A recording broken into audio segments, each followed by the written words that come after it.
আমার সব কাজ হয়ে গেছে। আপনি বলুন আজকে কি রান্না করব। তুমি রান্না করলে খাওয়া যাবে তো? মা, আচ্ছা আচ্ছা ঠিক আছে, তুমি এক কাজ করো, তুমি চিচিঙ্গা আলু ভাজা করো, আর মসুর ডাল করো, আর চিংড়ি আলু পটলের তরকারি করো, আর ওই একটু আমের টক করে ফেলো।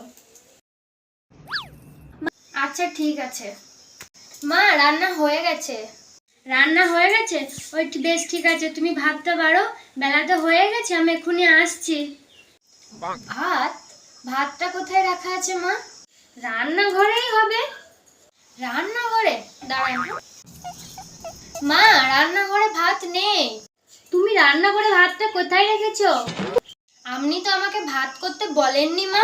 আপনি আমাকে চিচিঙ্গে আলু ভাজা, ডাল, চিংড়ি আলু পটলের তরকারি আর আমের টক করতে বললেন।